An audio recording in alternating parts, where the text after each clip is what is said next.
corner there. Look for the something says Got live. Is. There it goes.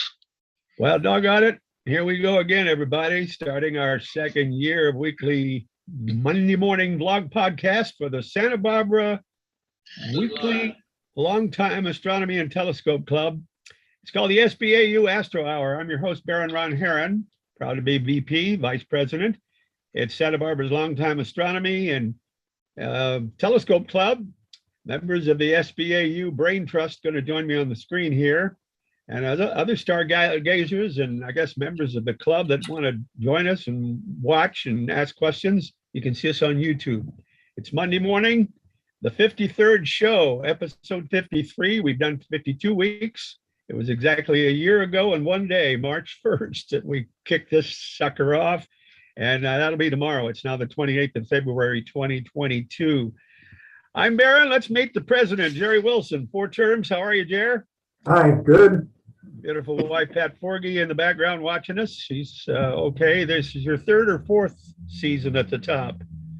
Don't we love a pandemic? We just stay in office. Nobody votes us out. Outreach coordinator. What? We need a coup. I'm willing. Well, Don't say that or you'll have the Russians coming in. that's right. That's Putin. Chuck McPartland's our outreach coordinator.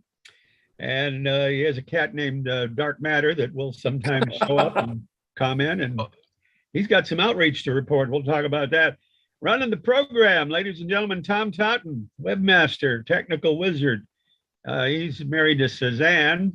Chuck is married to our merchandise manager, Pat. And Tom Whittemore is retired from Westmont College. He hung it up. How are you, Tom? Fine. Good morning, everybody. Baking bread, and we call him Captain Sourdough. I'll bet you it's coming out of the kitchen right now.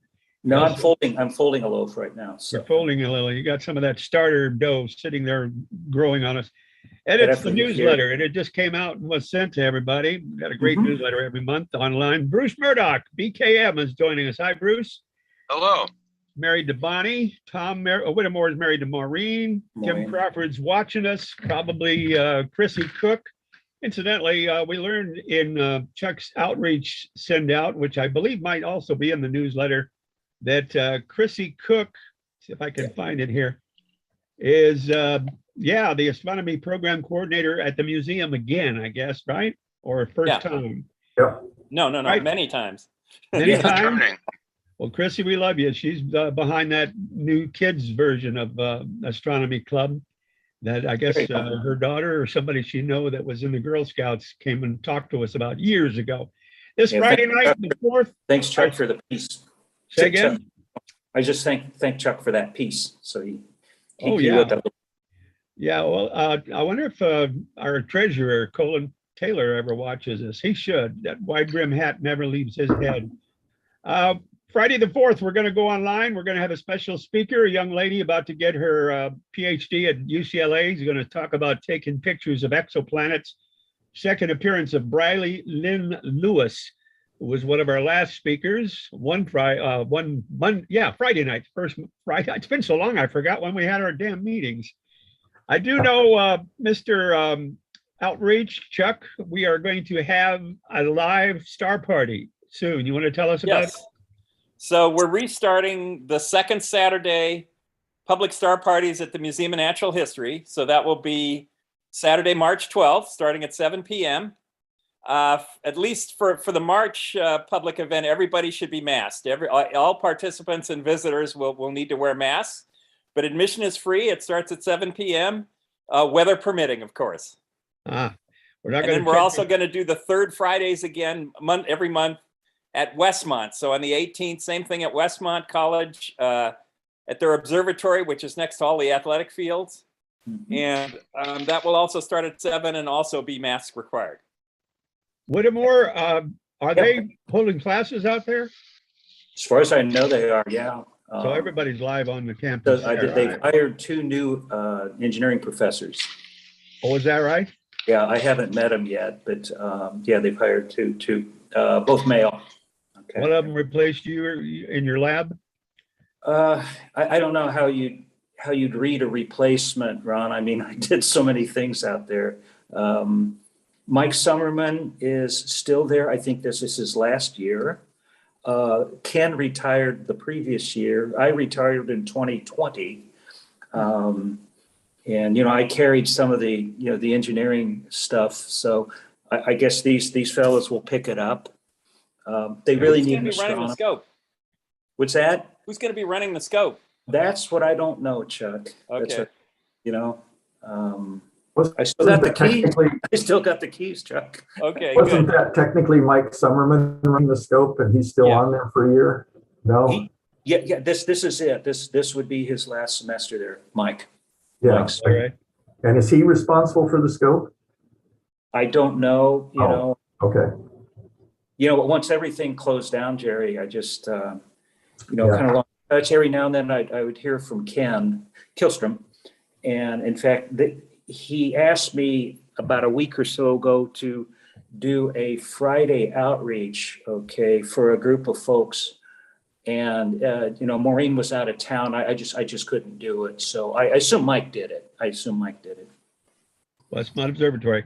I seem to Yeah. recall you drive up the main road and you take the first left, and off to the left next to the Mhm. observatory is your big game field, baseball field or football field? Yeah, the road winds around, Ron. It winds around, and then once you see the playing field on your left, which would also be the track, that's where the observatory is, and you can't miss it. There's a big dome there.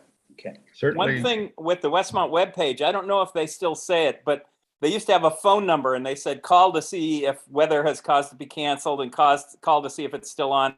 And that phone hasn't worked in years and years. So the Right. telescope viewing hotline down there, don't call it. It doesn't work. Right. It always says the observation is on. And we had a poor guy drive up here from Pasadena on a night when it was cloudy because the phone number said it was okay.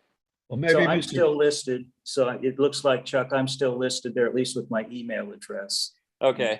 Yeah. Maybe our webmaster, Mr. Totten, can put stuff on SBAU.org.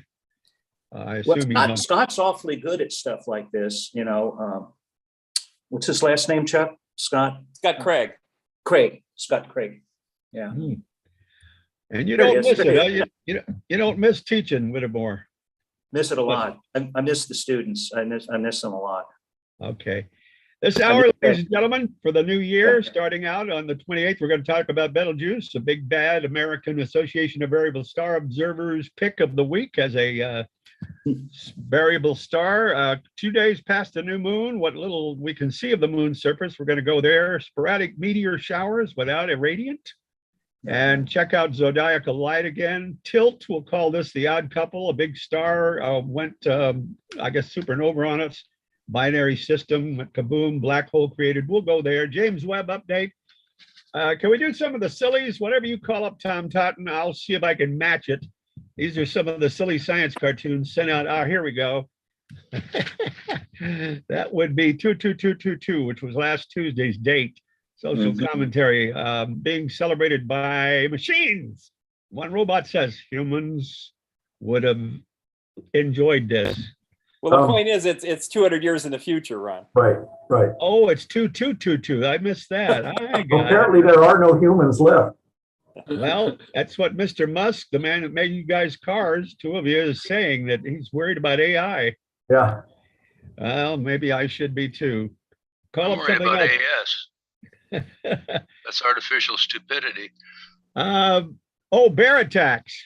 Where is this? Okay, we're in a bear attack. We're not in a bear attack free zone. We are in one of the areas of the solar system where bears, grizzlies could take us. Take a look at that. If you're in an inner planet or an outer planet beyond our orbit. Yeah, we could call this the Goldilocks zone. Oh, the Goldilocks. But they need 3 bears. Yeah. Yeah, there you go. Well, you should have put Goldilocks on there. I got it now. That's great. Let's talk about, go to the next one, Tom Totten. Oh, here we go. This is new calculation of JWST, the James Webb. They focused in on Bernie Sanders from Vermont, the senator there, as he looked on the day President Biden was inaugurated. He was warm, was he not? Now they got to get them all to match. Okay, that was silly and fun. We'll get the real one. Oh, here we go. Returning home. got to assume the dinosaurs attained super intelligence hundreds of millions of years ago, as a prehistoric spaceship is depicting returning to Earth today, piloted by a T-Rex with some other classic ancient reptiles on board. And the dinosaur captain goes, "Oh, finally, we're home. Hope the monkeys didn't touch anything." As we know, the apes have long since evolved into us. I assume I read that right. Yeah. Star Jelly. Okay. Do another one real quick. There was a total of 9. Here we go. This is the Orrery. Did I get that right? Orrery? Yep. One made of snow in the yard, something we don't have to worry about. A couple of youngsters standing out there, snow-covered front yard, snowballs of different sizes piled up in the concentric circles. One of them says to the other, "I think our solar system turned out pretty well, don't you?" And the other youngster, the astronomer kid, says, "Is your dad going to mind Neptune blocking his driveway for 13 years?" They're going to leave it there for that. Is that how long it's? That's how long it takes Neptune to go around. Really? 13 of our years. That's how actually long like it takes 80 to cross the driveway and to scale in Right. this system. Yeah. Yeah, I think Yeah, Neptune's orbit A lot longer orbit. than Longer than that, yes. It's like 84 84 years or something. Jupiter's orbit. That's not right. Can you buy an Orrery today? Sure. Sure. Oh, yeah. Where? At an astronomy club, same place, or a shop where you buy your telescopes? Try it on. Just start searching online. You'll probably find one.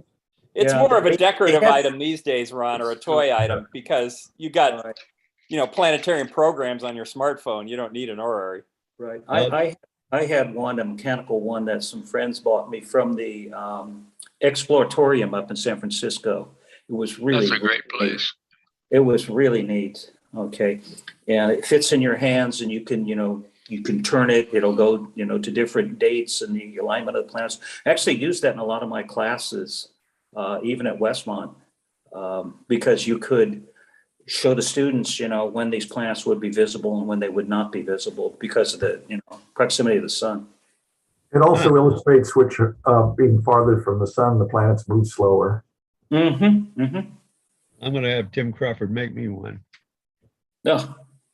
Okay, we got Orreries. I asked the question earlier, and now I know. Can you do one more, Tom, before we go to the James Webb? Sure. Dress Down Friday, the Annihilation. Did we do the Annihilation? Yeah. Oh, the Annihilation's good. Here we go. We're in an Italian restaurant.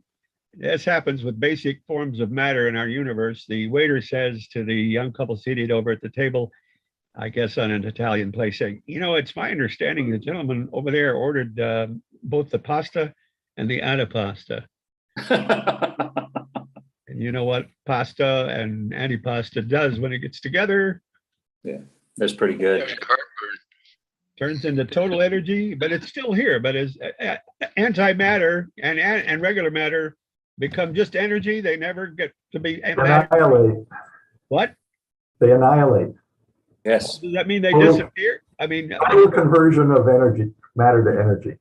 so it's just energy. It's like photons are just energy, aren't they? Think about it, gentlemen. They carry energy, yes. Oh, okay. Well, we're not going to go there. Shall we go to the James Webb? Oh, formaldehyde. Okay, this is what is Dress Down Friday.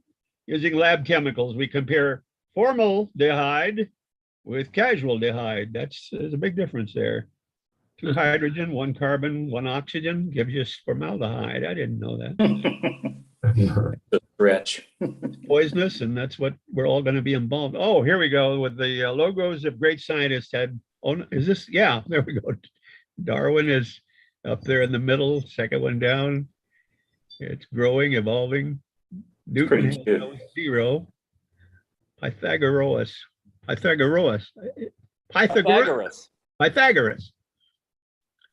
Okay. You notice the triangle, the right triangle at the end there. Right.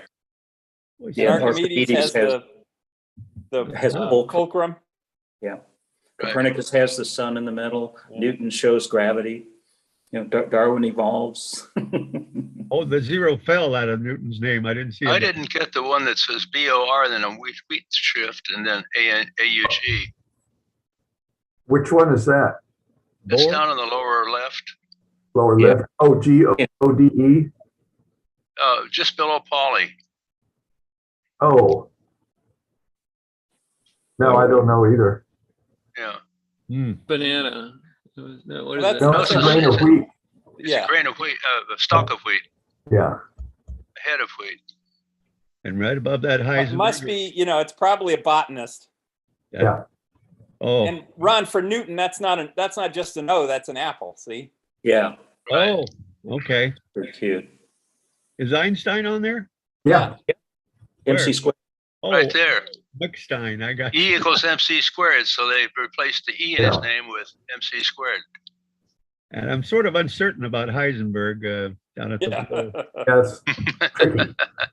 Faraday has a magnet. yeah. Yeah. Well, Pauli's exclusion principle that you can't have two electrons occupying the same orbit or the number. It depends on the orbit. yeah, we got the parallel lines in the E of Euclid. And Feynman has the Feynman diagram.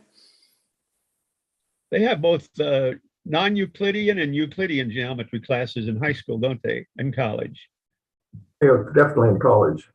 which Yeah. means the non-Euclidean is all on the side of planets and globes, I assume, where everything goes totally screwy. Well, Euclid is flat space, Yeah, Right. exactly. Yeah, I did pretty well, and I liked so you can fit it on a piece of paper. geometry. Tom, let's get into the show. We've got Oh, I got one more with the organ here. oh, good luck there. You just have at it, guys. I can barely see the words on the knobs anyway. What does it say? Some of them. Well, this one says fast forward the sermon. This Oh. one says mute the pastor. And Mute the silence praise parishioners. So it's obviously for a church organ. Yeah. Right. There's a button for spotlight on organist Yeah. and activate hydraulic organ console lift. That applies to the Arlington. Yeah, we have buttons over in one of the key cheeks that does that. We should have Bach's fugue and D going right now and D toccata. minor. D minor. Okay, let's move to astronomy. Let's go to Yeah. astronomy, gentlemen. An update for what we have of the James Webb. We could make this quick. There's 2 more mirrors, 2 more phases. What do you got, Mr. President? Let me get to it. 2 more phases of a 3-month mirror. Oh, yeah. project. The first picture shows what we discussed last week, where each segment of the 18 segments has now been identified associated with the mirror. And so there's 18 images, 1 for each segment, and they're aligned in an array to show the segment pattern. So that's one stage accomplished last week. This week, they have completed image stacking. That is, they tilted the mirrors so that all of those spots converge to a single spot. Jeez. Yep, and now they're going to be working on the mirror's detailed shapes to get rid of the aberrations, the non-parabolicities of each mirror. So they'll improve the image quality. So you get I'm airy surprised hex. they didn't do that when they had the 18 individual images up there so they could uniquely identify each one. Yeah, I thought the same thing. So maybe they did that because this star looks pretty good. Mhm. It's an airy hexagon, huh, Jerry? It just looks like Yeah. Yeah. And you can see other stars around too that are starting to show up. Yeah, the dimmer ones. Yeah. Huh. So now it says they're in step 4, course phasing, whatever that is. And by June, so they're still realigning, or what's the word I'm looking for? Up and down No, on Collimating. Aligning. They're going Aligning. through the alignment steps. Now they're distorting each mirror this. to Why would they do that? get a better image. It's like when we work on our mirrors, we call it the figuring stage, Oh, the last stage before you set out to get it coated. At least they won't turn the edge, huh, Jerry. They won't turn the edge. So so in each, this case, you can just tilt the edge up. Yeah. so each one of I those. wonder if that's done with an astronomer in the loop back here on Earth, because it takes quite a while to communicate to them. It's 1 million miles. So I don't know how many that's probably a minute or so. That's about 9 minutes. Not, I didn't do the math, but yeah, it's a long time. So if they're sending Oh, no, commands, so- I'm sorry. It's about a minute. You're right. Yeah. Don't listen to me. I'm thinking 100 million. Right. Right. So I Looks wanted like to go a pretty back good to the, Botnov mask. I wanted to go to the chat, and Chrissy was said she was blushing when Chuck made her announcement in his email there, or the newsletter. Jim Williams is watching, and Chrissy, and they're laughing. And Chrissy says that Borlaug was an agronomist. How do you say that? Who helped Agronomist. increase crop yields. He was an agriculturalist. Yes, agronomist. Yeah. He was a fancy farmer. And I invited Briley Lynn Lewis to jump on board and watch us. I said we'd be talking about her, but she's probably in class now down at UCLA, our speaker Friday night. He's ready to look in on exoplanets, how they're photographing them somehow. James Webb. Okay, completed image stacking. That's what they're doing. How about going out to the moon from here, Tom? Anybody object? There's not much to look at, apparently. Well, it's a very thin crescent now. This week 6% of it. will also become new later in the week, if it Okay. hasn't already. But on Which- the Wednesday. Wednesday, yeah. in your notes, Mr. President, it starts out by saying on the east side and it ends up on the west side, and I'm not sure I understand that, but I did get the name of Mare Humboldtianum. Is that right? Humboldtianum, yeah. Yeah, it transitions from, because new moon is in the middle of the week. We look at the one side of the moon as a thin crescent, a very thin crescent. And then later in the week, we see the other side of the moon as a very thin crescent. So Really? this is for later in March, sort of. Well, you get one crescent going, looking one direction and waxing, and the other, 20 days later and waning, don't you? No, that's just, it can be just 4 days later. You go from crescent new to crescent the other way. How in the world? I don't understand that at all. I'm sorry. So Ron, this morning, I was up again at 5:45 and I watched the moon come up. It'll probably be the last time we can see a little crescent moon before it goes new, but it was just really beautiful. So last many mornings I've been watching the moon come down through the planets Venus and Mars, and Mercury is still visible. It came up just after the moon came up in the southeast. Okay. So Well, Ron, Tom's here got you a can see how it transitions from a thin crescent that's waning to a thin crescent that's waxing relatively rapidly.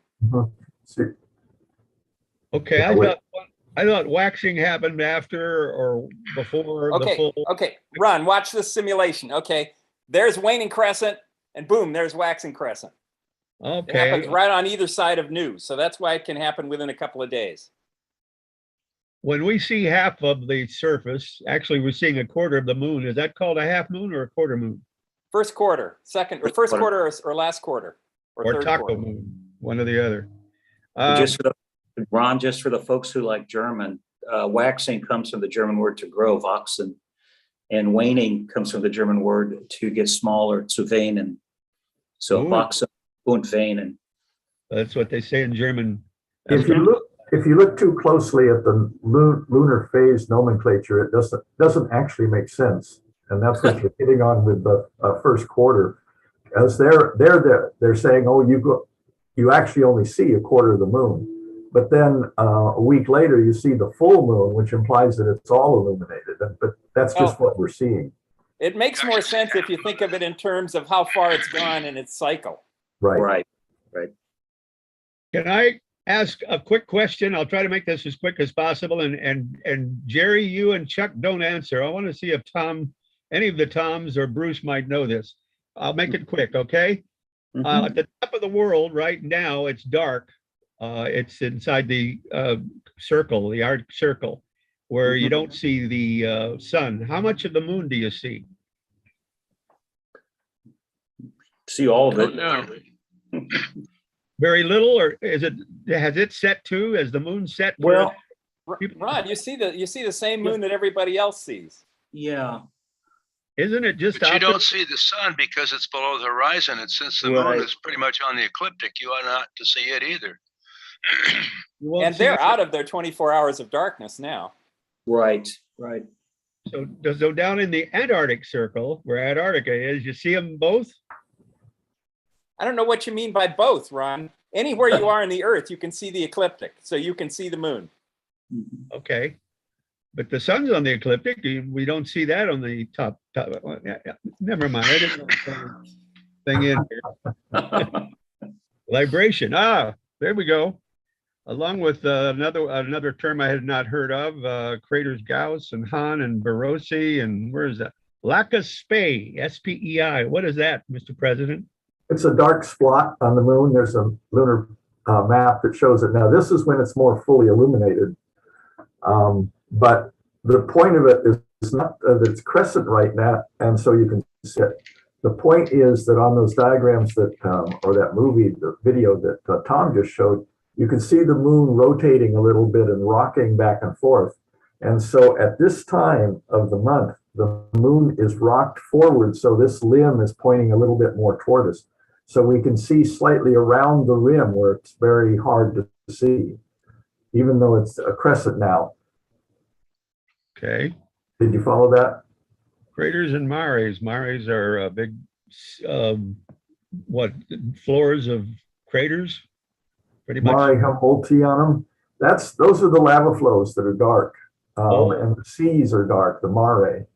But but Laca Spey is a dark area that is not the basis of a crater. Okay. No plans to land there, I take it. So if Tom can go back to that rotating moon and the phases, the video, ignore the phase of the moon, the shadow moving across it. Just look at how the moon itself is tilting and rocking back and forth. It's not holding steady. See, And that's just from our point of view. right. So this is libation of the moon. And you see up on you can see a little bit more around. Sometimes the rim rotates away from us and we can't see much of it. And other times the rim rotates toward us and we can see more of it. So you end up seeing about 60% of the moon. Yeah. So do you suppose you can look in the dictionary and find the verb librate? Yes. Probably. Oh, yeah. Okay. I read somewhere in a science journal that planets and satellites wobble sometimes because they have a misalignment they got heavier parts here and there. That's a different wobble. That's different than this. Wow. Libration. Well, look at that. You're right. It does change crescents. I hadn't realized that. And through the phase of full moon, I see. You're right. One's after full and one's before full moon. One's waxed, one's waned. Got it. Okay. Any of you gentlemen going to set up your scopes and check out this week? Tom Whittemore, Bruce? You mean about the moon? Yeah, the moon. Yeah, For the we'll set moon? up on Friday. The moon is pretty much gone now. Okay, I mean it's going towards new. Yeah, this was for later in the month, Ron. Right. Oh, this is for later. This is not right now. No, Okay. not right now. Okay. Well, then you want to go out I- with the Messier objects? Which pick Well, your I searched on, is the moon always visible in the winter at the North Pole? And they're saying the same thing that I said. So the second movement is caused by the moon's orbit around the Earth is analogous to the movement of the sun over the course of the year. It only repeats the course of a lunar month. Near the new moon phase, the moon is near the sun and therefore never rises during the winter. As the moon approaches full, it will pop up above the horizon. Eventually, near the full moon, it will be high enough in the sky to be up all day and circle like a sun in the video. Well, Right. they don't show the video, but Because it moves along the entire ecliptic at a much greater speed from our Right. point of view than the sun does. Right. So Mhm. it can show up in the area where the sun is during the summer. Right. At the north and but you south can't pole. see it because the sun is up. It obliterates it. But It's too even bright. Well, yeah, okay. okay. Yeah. All right, gentlemen, I'm glad you got that. So yeah, just to follow that up. So from our perspective, the sun moves on the ecliptic about 1 degree a day. Okay. And from our perspective, the moon moves approximately 13 degrees during a day. Okay. As Chuck said, much faster, something like 13 times as fast from our perspective. From our perspective. So when the sun is in the part of the ecliptic where it doesn't come above the horizon at a pole, the moon can still move through sections of the ecliptic that are above the horizon from the pole. That is exactly right, Chuck. And it does have this little bob up and down too. Don't forget, this little 5-degree bob, Well, thank you, Bruce, for settling that question so much. Let's I look at spent after time in the midnight. Arctic in the summertime when the sun is up all the time, and I found myself on a 30-hour day because the research that I was doing, could do any time. So I typically was awake for 20 hours and slept for 10 hours. Yeah. Well, all I noted one summer was that the sun's high, but the moon's low at night for some reason. In the winter, the sun's low and the moon's high. It's because of full moon. Yeah, full Be moon. careful. Be careful. Mr. Yeah, because the It's full on the moon opposite side of the is ecliptic. opposite the sun. Yeah. Uh-huh. Well, that makes sense. Yeah. Okay. Well, you settle it for me. Let's look at after midnight. What I wrote, let's see, tilt, third biggest, oh, you mean the giant red star in Orion, Betelgeuse? The variable star of the month here. Oh, Betelgeuse. gotcha. Let's see what I've written down here. The after midnight was that Tom used to get the people at Outreach all excited that it was going to explode and become supernova after midnight. And Sometime after midnight. they get all excited. And I pointed out one time that, happening 60,000 years from now is after midnight. So what Tom says it could happen tonight or 60,000 years from now or anytime in between. What are we looking at? People here right after midnight. But anyway. This is Betelgeuse. This is Betelgeuse. It's a variable star. It's a weird variable star. So it changes shape. It has a lot of atmosphere that it's throwing around. And of course, last year it dropped it by 30% as the light curve shows. I think that's from September 2018 to February 2021. What Tom has up now, though, is the spectrum at different levels in the atmosphere. Oh, okay. Yeah. You see that the thing here, well. Oh, there's the drop. Yeah. Ooh. Okay. Now we're back to the spectrum. Okay. You see it's the light curve shows that this big drop at January 1st, 2020, it had gone down by this is magnitudes, and it went from 0.6 to 1.6. Every magnitude change is 2.5 times in brightness. So that's quite a dimming that it went through, probably because some gas cloud or ejecta blocked the star for a while. The gas cloud would be rotating around it, the ash that's thrown out. As the other one that we had up there with the red ones, the red picture here, this shows the different brightness spikes of these different points, or the spectra of them, I guess. But you can see that this here shows that it's changing shape as it goes through its cycles.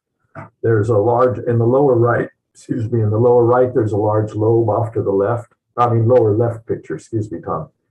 There's a lobe off to the left, and the other ones have material, that lobe is missing in other places. So the thing is changing shape. Let's see, go to the next picture. I keep moving for you, but it doesn't, there. This is a 7mm radio image of Betelgeuse atmosphere. The optical disc, what we see in the telescope, is the dark circle here. But this is the atmosphere, which can be obscuring at this wavelength. It's emitting this radiation. Wow. So it's at least as big as Saturn's orbit at some time. And this keeps changing. Okay, go to the next one.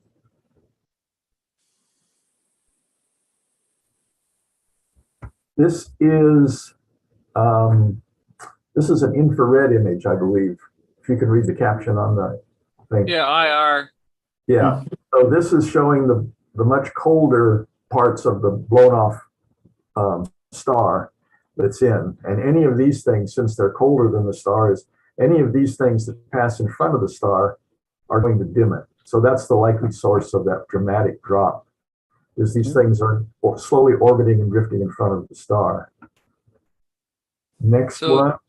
Yeah, So go ahead. Tim Crawford has a question. He says he's wondering if you have a way to know approximately when a red giant will go supernova.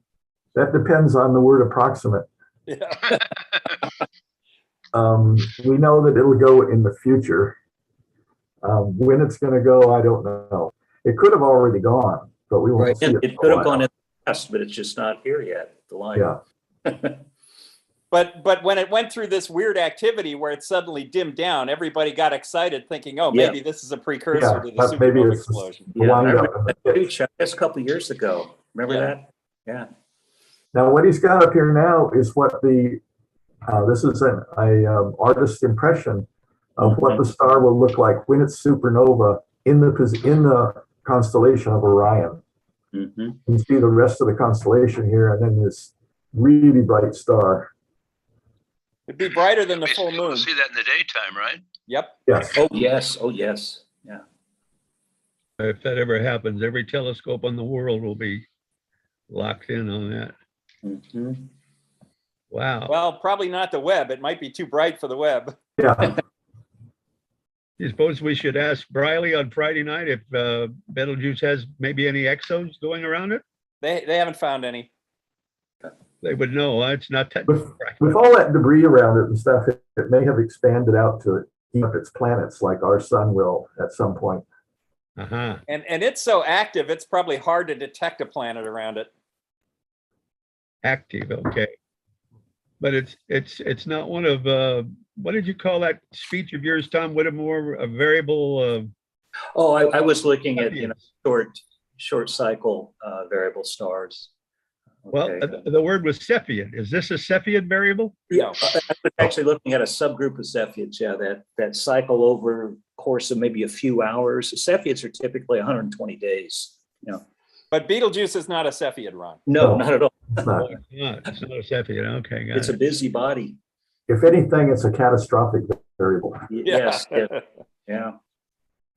Well, we learned what the other stars up there in Orion are. Bellatrix, magnitude 1.4.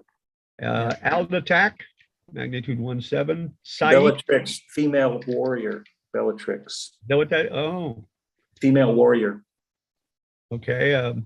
Saiph, magnitude 2.1 is Orion's right knee, and Rigel is magnitude 2. Or that's that beautiful blue star there. The left knee. There it is. Look at that.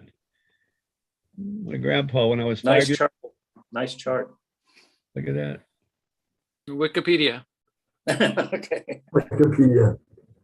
And the belt stars are Alnitak, Alnilam, and Mintaka, which are different variations on belt and girdle and waist. That's right. Yeah, groin, belt, girdle.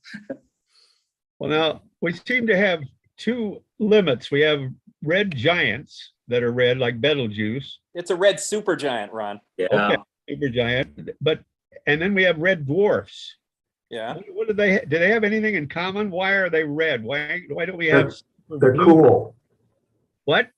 Color indicates temperature. They're cool. Okay, but like Herschel's red garnet. That's Mu Cephei. That's the one in the bottom right there. The second one for Betelgeuse. Tim Crawford favorite. He always shows that one. That's Herschel's garnet star, right? Yeah. Yes, the same thing. Herschel's garnet star. What are we looking at here? What is this? Comparison of size? Yes. Nice chart. Well, the Earth, those are planets on the top. Then they go to suns? No, then it goes, follow them in order, 1, 2, 3, 4. So then it goes to the gas giant planets, and then to gas giant planets and red dwarfs and red, the sun. Jupiter. This topic in panel 1 is the smallest object in panel 2, which is the Earth. Yeah. And showing its relative size. The largest one in panel 2, which is Jupiter, is the smallest one in panel 3. Right. So the range of the size of these objects is so great that you can't put them in one panel and see everything, unless you did it in a logarithmic scale. And this Wolf 359, that's probably a red dwarf, right? Right. Mm-hmm. And then here's our sun. Where's our sun? Right there at number 3. That's the sun in the middle. Yeah, Okay. follow the bouncing cursor. Yeah. Sun's a basketball, Jupiter is a tennis ball or a ping pong ball. Then Interesting. in panel 4, the sun is so small it doesn't even show. Mm-hmm. Oh, is that right? Oh yeah, that's the whole object here. Is each panel takes the biggest object in the previous panel and shows it as the smallest object in the next panel. Mm-hmm. Wow. He gives you a feeling for how big Aldebaran is, huh? Aldebaran's a big star. Aldebaran's a red giant, but not a Yeah. super giant. So then when you pop down to number 5, you can see how small Aldebaran is relative to Betelgeuse. Yeah. Oh, You could put 1 billion of our sun inside Betelgeuse. is that right? Both volume size as well as mass? There's No. a billion. No, No, Size. Betelgeuse is only about 20 times the mass of the sun. Yeah, So it's these fluffy. stars, as they get big, they're fairly fluffy. Oh, They're just gas. They've blown off. Yeah. one of the words you used at the beginning of this, Jerry, was atmosphere, the star's atmosphere. What is that? Is that like the corona? No, what's represented here? Well, corona. Yeah, well, Photosphere. yeah, Photosphere for the star you see, the surface you see is the photosphere.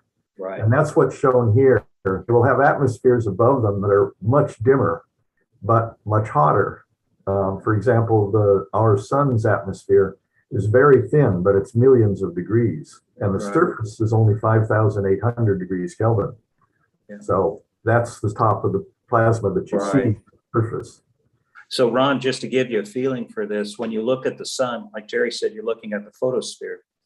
But what you see basically becomes opaque about 200 kilometers into that surface. Okay, so you just see the very, very outside, okay, where it's throwing out all these wonderful yellow-green photons. Is that the part of the sun that is supposed to be suddenly so super hot, even hotter than the? Oh, no, the core is about 13 million kelvins. Very, very, very hot, because you have to have nuclear reactions going on inside. But Ron, what you're thinking of is the corona, Yeah. and that's really at a high temperature, but it's very, very tenuous. So, Yeah. you know, you Hey, don't you see see it except during an eclipse. When the Parker space probe goes through that, it doesn't get heated to 1 million degrees Right. No. because Right it's so away. diffused. Yeah, not right away, as Jerry says. Well, it doesn't spend much time there either. Right. So That's are we looking at the chromosphere or are we looking at the photosphere? Photosphere. Photosphere is what you see, Tom. The chromosphere is what you see in a hydrogen alpha scope. Yes. Mhm. Well, would it be fair to say that anything that's considered a star's atmosphere is not plasma, it's not burning or fusing? It's plasma. It's plasma. Well, then Yeah. it's part of the star. Stars Yeah, don't it have is. atmospheres, not like we know atmospheres here. Yeah. Well, stars are like all atmosphere, Ron. You can think of it that way. Mhm. Yeah. It's Yeah, layers. Even out to Well, corona, when I was at Lockheed Research Labs, we studied the solar corona with basically sounding rockets, the instruments on board those. And it was still a puzzle then that the corona gets out to like 2 million kelvins. But like Chuck said, it's very wispy, very, very, very wispy, very fine. Depending But on, I think it's just magnetic pumping. I think it's magnetic field pumping that gets those kind of temperatures up there. What's the the density? How many pictures- atoms per cubic meter, though? It's probably hardly.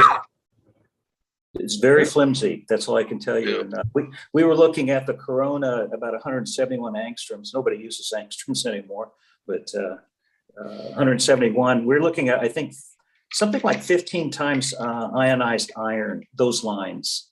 And so we basically coded mirrors on the telescope that we used to bring back those soft X-rays, if you like, to focus on those soft X-rays. Because X-rays go through most things. Okay. So the pictures we saw of Betelgeuse that were with the 7mm radio telescope and with the IR stuff that showed the big expanse of clouds, those would be showing cast-off coronal mass ejections. Sure. Very cool things in the atmosphere or above the atmosphere. The density of the corona is roughly 10 to 16 grams per cubic centimeter. You know, water is what, 1,000 grams per cubic centimeter? One Gram. I mean, you're right. You're correct. Well, then that's more dense than water. Maybe there's a minus sign missing in there, Ron. Oh, it's rough. Oh, okay. 10 minus 16. 10 to the minus 16th. That makes more sense. sense. Yeah. Yeah. I use the technical term flimsy. Yeah. Let me see. Can you handle another question about Betelgeuse, gentlemen? Yes. Assuming we're locked in on it somewhere on the planet, many telescopes waiting for the big day, the big explosion.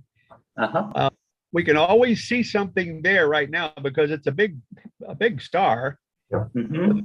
That collapse happens, it's going to wink out, isn't it, for a few minutes at least? No. It's not going to wink out as it shrinks down into nothing, and then No, it's going to blow up, Ron. Well, isn't that a process of going in and then out? No, well, that's the core doing that, but not Yeah, the the outer core layers. collapse. They can't catch up to that collapse. That collapse happens in milliseconds. Yeah. Okay, so we'll just see it go bright, really bright, Mhm. beyond variable. Probably be able to read your copy of New York Times at night, Ron. Yeah. Going to be the ultimate variable star. Wow, it's got to be a mess out there where that sucker is. If there is, I'd hate to be in a solar system around it. Well, Lots of nice heat the solar auroras. system up. Where is the hydrogen on stars? On the surface or in the middle? It's Both. hydrogen, then helium, then the others, carbon going in. They're all intermixed, Ron. But yeah, Right. in the core, you would get some of that layering. Right. Oh, only in the core. Yeah, it's Okay. basically a soup, Ron. A Our hot soup. But The car- and Beetlejuice, wouldn't it have gone through its lifetime? So it's burned up most of its hydrogen. It's mostly helium inside. In the core, yes. In the core. Mhm. Well, what's the rest of it? The atmosphere. Mhm. It's got to be some kind of matter, some kind of element. Once it Well, it's develops hydrogen all and those helium. other elements, the heavier It's ones probably stay in going through the core. CM cycle, Ron, carbon, nitrogen, oxygen. It's probably building those things. Yeah, but the outer atmosphere is still mostly hydrogen. That's right. That's Right. right. It's just not hot enough to go undergo fusion.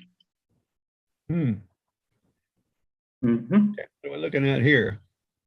That Those are different constellations. That's how people pictured Orion. I think that's Chinese, ancient. Oh, that's it's Arabic. Arabic. That's Arabic, Arabic. That's definitely Arabic script, Jerry. Yep. Incidentally, speaking of the Chinese, they're on Mars now, aren't they, with their Zhulong? They're Yes, orbiting. they are. And this is also a reversed view, as though you're looking from the outside down onto the Earth, and Betelgeuse and Orion were somehow between you and the Earth. Oh, gotcha. Wow.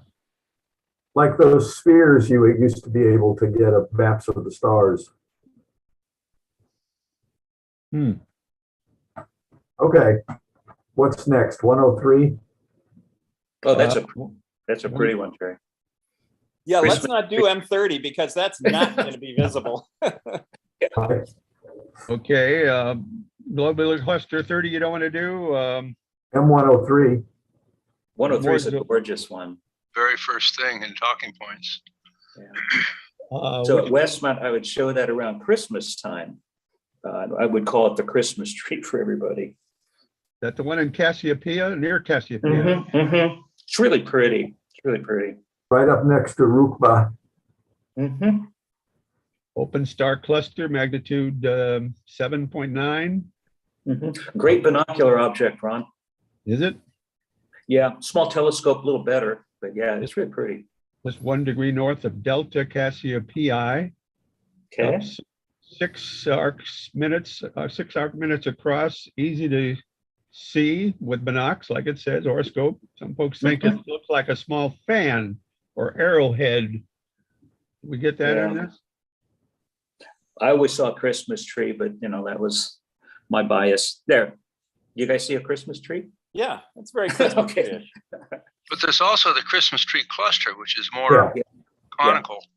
Well, this one is also called a Christmas tree cluster by some people. So Okay. that's the trouble with popular names. You can get them mixed up. And again, it really dominates that sky right around Christmas time. So it's always fun to show that in the 8-inch at Westmont around Christmas. Huh. Okay, 3-star system up there, Struve 13. What does that say? 13. I can't remember. Struve 131. Oh, 131. Yeah, it's a 131 multiple star in the Struve catalog.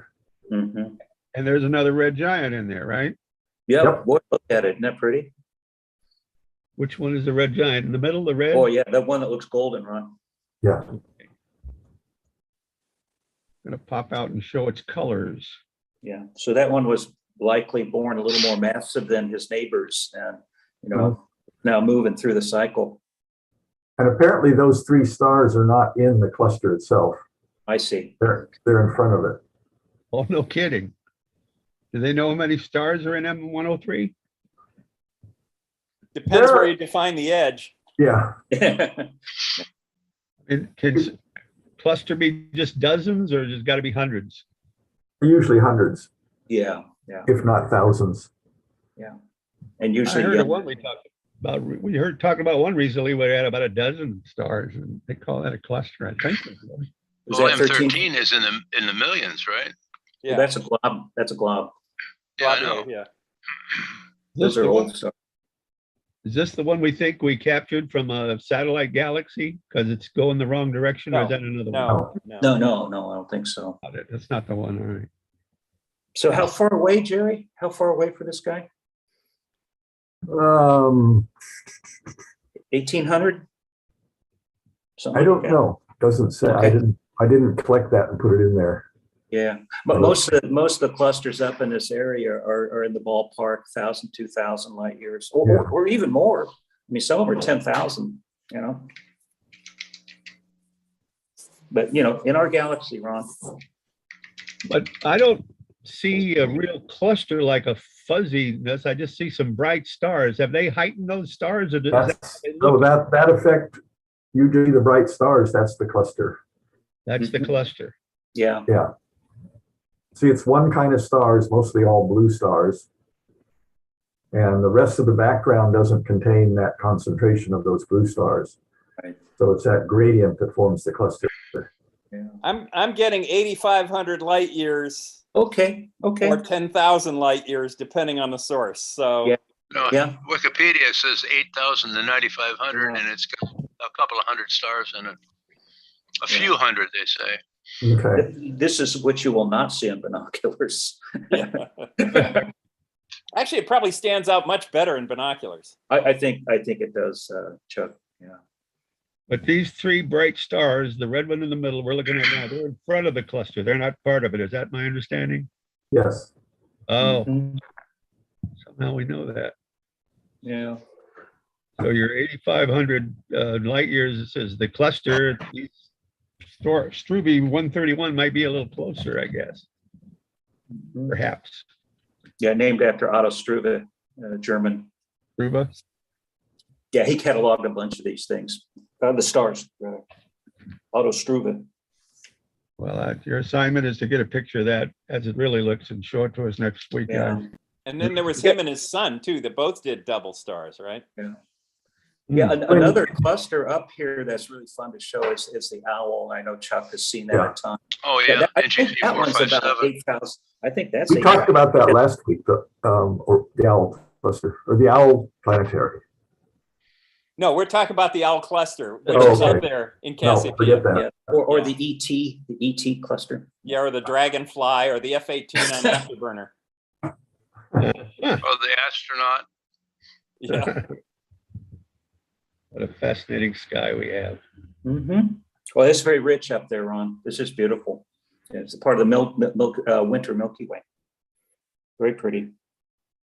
I enjoy showing that to people at star parties, especially kids. They don't see it at first, and then they Yeah. finally get it, and all of a sudden, they go, oh. Yeah.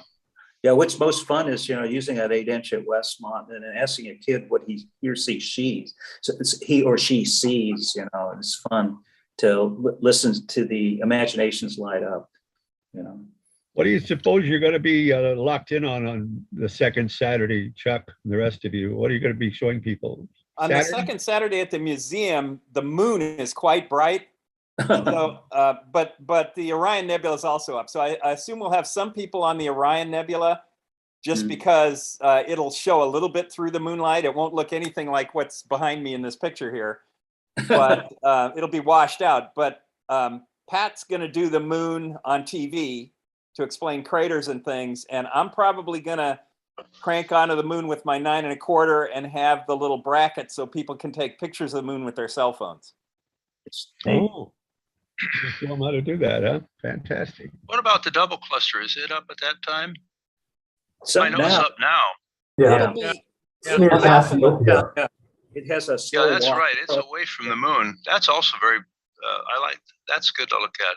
Yeah, but it'll be kind of off in the air where there's trees obscuring it, I think. Oh Not dear. away Yeah, from- that's right. I got to remember to bring my chainsaw.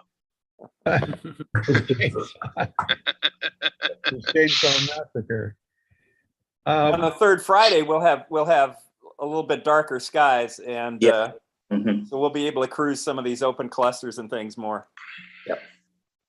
And the public's invited to that as well. Oh, yes. We got about three Mask minutes. Mr. Asteroid Occulter, there was an item. There was an item in Jerry's talking points about Ceres. Number 1, Ceres is near Taurus the Bull. Are you out looking for that? No, it's not doing any occultations, but I'm actually setting up tonight for an occultation that's going to happen tomorrow night, but right after sunset. So it would be hard to get set up and aligned in time. So what I'm doing is setting up tonight, getting aligned, and I'm aligning myself on a pre-point star that's at the same declination, but 20 hours later, if I leave my drive turned off, the target star will appear in my field of view. So as it's twilight and hard to get aligned, I'll already be aligned, and I just turn on my drive at the right moment, and I'll be hopefully on target and be able to catch the occultation. By the way, what Chuck just described is a good technique for finding planets during the daytime. Mhm. Are planets or exoplanets? No, Venus, Jupiter, Yeah. Saturn. They make interesting photos in the daytime because the contrast is much lower between the planet and the sky. That's provided your mount doesn't have encoders, so it remembers where it is. You got to confuse the mount Yeah. or turn it off and let it come back on later, as Chuck did. And this asteroid that's going to do the occulting is called Calliope, and it's got a moon going around it. It's got kind of a weird shape, and it's got a moon going around it. So the moon is called Linus, and it's going to occult for people in northern Mexico, I think it is. But Calliope will be occulting a star for us up Too here. bad Calliope isn't called Lucy. Yeah, Right. yeah, Lucy and Or- Linus. Or Pigpen. Yeah. We're headed there with a NASA probe, right? September, maybe? Well, Lucy is the Yeah. name of the probe. That's true. Okay. In the sky with diamonds. Yeah, right? but it's not going to Calliope. Aha. So it's not, okay. This Well, give isn't us a the report Trojan. next week. In the meantime, I guess we'll all assemble online next Friday for our general meeting. The rest of you folks can watch on YouTube again. And Tom Totten, you do an amazing job. We're also going to have a star party on the second Saturday after a live meeting out there in the little foyer, the walkway next to the mission or the museum's observatory. So I'll see you Friday night, and then we'll reconvene here again on Monday. Take care of your lovely wives. Take care of yourselves. Thank you, gentlemen. Good luck. Goodbye, Tom, both Toms and Bruce. Okay, bye, Ron. Thank Thanks, you. everybody. Oh, we'll see Tom tomorrow night too. Oh, that's right. Don't forget the big Tom. Tim Telescope Crawford. Telescope workshop. You got it. Say Workshop. 7:30 p.m. All right. Thanks, Take guys. care. Happy holidays, everybody. Right. Bye-bye, Bye. guys.